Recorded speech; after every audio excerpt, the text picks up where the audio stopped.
प्रदेश सरकार द्वारा की गई विद्युत बिलों में बेतहाशा वृद्धि और अघोषित विद्युत कटौती सहित विभिन्न मुद्दों को लेकर कांग्रेस द्वारा किए गए विरोध प्रदर्शन में गुटबाजी स्पष्ट तौर पर दिखाई दी। एक दिन पहले इसी मुद्दे को लेकर कांग्रेस की ओर से आयोजित प्रदर्शन में एक गुट के नेता नदारत रहे थे, तो आज जिला स्तरीय प्रदर्शन में दूसरे गुट के नेता नदारत रहे। सूरजपोल चौराहे पर आज कांग्रेस की ओर से जिला स्तरीय धरना प्रदर्शन आयोजित किया गया। धरने को संबोधित करते हुए कांग्रेस जिला अध्यक्ष भानुप्रताप सिंह राणावत ने कहा कि प्रदेश में कानून की स्थिति पूरी तरह से लचर है। भाजपा सरकार बड़े बड़े वादे कर सत्ता में तो आ गई, लेकिन वह वादे पूरी तरह से खोखे साबित हो रहे हैं। अनियमित विद्युत कटौती से पूरे प्रदेश की जनता त्रस्त है। बिजली की दरों में लगातार बढ़ोतरी की जा रही है। सफाई कर्मियों की हड़ताल से पूरे प्रदेश में हाहाकार मचा हुआ है। पेयजल की किल्लत से लोग परेशान हैं। दलित और आदिवासियों पर अत्याचार की घटनाएं बढ़ने लगी है, लेकिन यह सरकार चिर निद्रा में सोई हुई है। इसको जगाने के लिए कांग्रेस की ओर से पूरे प्रदेश में प्रदर्शन किया जा रहे हैं। इसी के तहत जिले में भी कांग्रेस कार्यकर्ता इस सरकार के खिलाफ सड़कों पर है। धरने को कांग्रेस के कई पदाधिकारियों ने भी संबोधित किया और प्रदेश सरकार की आलोचना की। धरना प्रदर्शन में जिला प्रमुख इंदिरा मीणा और पूर्व विधायक रामलाल मियां समर्थक नदारद रहे। एक दिन पहले नगर एवं ब्लॉक कांग्रेस कमेटी की ओर से आयोजित धरने प्रदर्शन में जिले के पदाधिकारी गायब थे। इससे कांग्रेस में गुटबाजी स्पष्ट तौर पर उभर कर सामने आ गई। लंबे समय से कांग्रेस में चल रही इस खींचतान से कार्यकर्ताओं के सामने असमंजस की स्थिति बनी हुई है। आज पूरे प्रदेश के अंदर बिजली अर्थव्यवस्था है और अराजकता के विरोध के अंदर धरना प्रदर्शन हमने किया। धरना प्रदर्शन हमारा कल था, बारिश की वजह से धरना प्रदर्शन देश के निर्देशानुसार अनुसार आज किया गया और बिजली की व्यवस्थाओं के बारे में जो विरोध प्रदर्शन पूरे देश में चल रहा है और जिस तरीके से जो विफल सरकार हो रही है बिजली में, पानी में, अर्थव्यवस्था में, कानून के अंदर जो अर्थव्यवस्थाएं चल रही है, उसके खिलाफ हमने धरना प्रदर्शन। प्रतापगढ़ के एमजी रोड पर बैंक ऑफ बड़ौदा के ऊपर एक सर्व सुविधा युक्त फ्लैट, एक bedroom, hall, kitchen, let bath सहित किराए पर देना है। सरकारी कर्मचारी एवं बैंक कर्मी को प्राथमिकता। संपर्क करें 9799666676। साथियों, 8 महीने हो चुके हैं बीजेपी की सरकार बनी। आपने देखा होगा कि पहले गहलोत की सरकार में लाइट बिल माफ किया गया था, 200 यूनिट तक बिजली फ्री की थी, लेकिन इस पर्ची वाली सरकार ने आते ही किसानों की कमर तोड़ दी और आज लाइट बिल आ रहे हैं।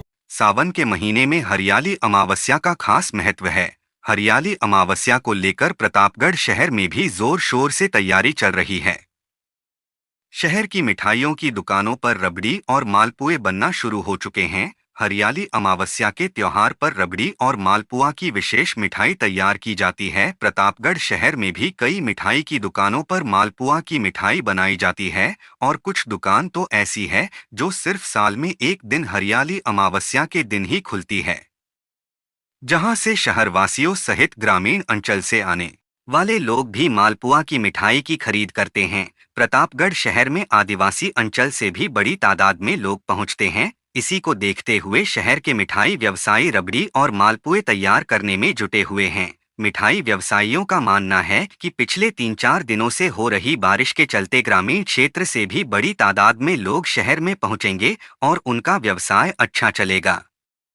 प्रतापगढ़ में एक आदिवासी विवाहिता को 11 महीने पहले निर्वस्त्र कर बाजार में घुमाने के मामले में अदालत ने विवाहिता के पति सहित 17 लोगों को दोषी मानते हुए सजा का ऐलान किया। सिविल न्यायाधीश राम कन्या सोनी ने पीड़िता के पति सहित 14 लोगों को 7-7 साल कारावास और 3 महिलाओं को 5-5 साल कारावास की सजा सुनाते हुए जेल भेजने के आदेश दिए।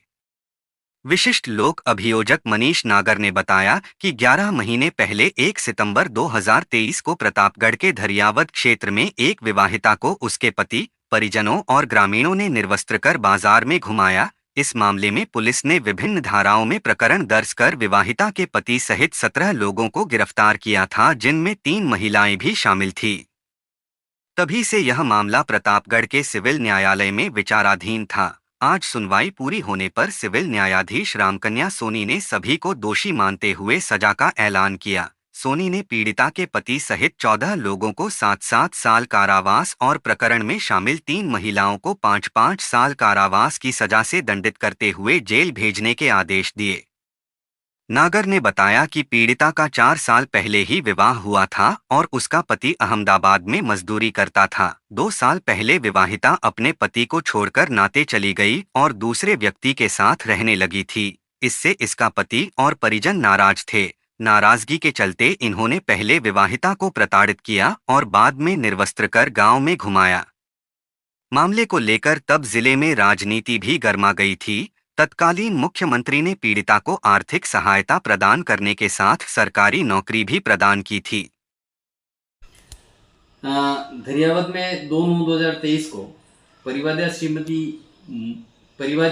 पीड़िता को उसके पति और उसके रिश्तेदारों द्वारा पूरे कपड़ों को निर्वस्त्र कर गांव में घुमाने की जो घटना घटित हुई थी, उस घटना में थाना दरियावद द्वारा FIR नंबर 267/2023 अंतर्गत धारा 323, 341, 342, 365, 354, 354 ख, 294, 498A, 504, 506, 509, 120B IPC व स्त्री अशिष्ट रूपण प्रतिषेध अधिनियम 1986 की धारा 4/6 तथा सूचना प्रौद्योगिकी अधिनियम 2000 की धारा 67A के तहत प्रकरण दर्ज कर अनुसंधान किया गया। बाद अनुसंधान कुल 19 आरोपियों को इसमें नामजद कर अनुसंधान कर गिरफ्तार किया गया, जिसमें से 2 बाल अपचारी पाए गए और शेष 17 को गिरफ्तार कर न्यायालय में पेश किया गया, जहां से पुलिस थाना धरियावद द्वारा चार्जशीट दाखिल की गई और इसका सुनवाई के लिए मामला SCM कोर्ट धरियावद से स्थानांतरित होकर माननीय CJM न्यायालय प्रतापगढ़ को अंतरित हुआ, जहां अभियोजन पक्ष की ओर से कुल 26 गवाह परीक्षित कराए गए। साथ ही अभियोजन पक्ष द्वारा कुल 1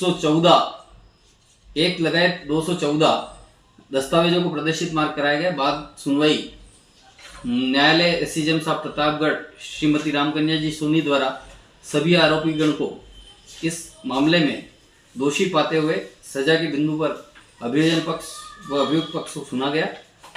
माननीय न्यायालय द्वारा इस मामले में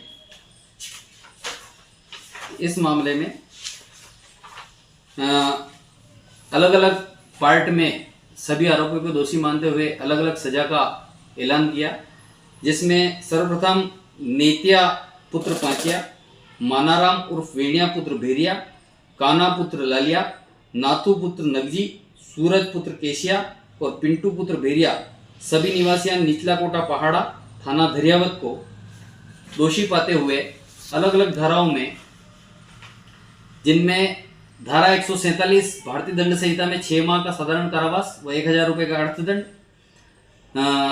365 या 365 सपटित धारा 149 IPC में 5 वर्ष का कठोर कारावास व 5000 रुपये अर्थदंड से दंडित किया। प्रत्येक अभियुक्त को भारतीय दंड संहिता की धारा 452 की सपटित धारा 149 के आरोपों में 5 वर्ष का कठोर कारावास व 2000 रुपये अर्थदंड से दंडित किया। प्रत्येक अभियुक्त को भारतीय दंड संहिता की धारा 341 के आरोप में 1 माह का साधारण कारावास व 500 रुपये अर्थदंड से दंडित किया गया। प्रत्येक अभियुक्त को भारतीय दंड संहिता की धारा 323 व 323 सपटित धारा 149 IPC में 6 माह का साधारण कारावास व 1000 रुपये के अर्थदंड से दंडित किया गया।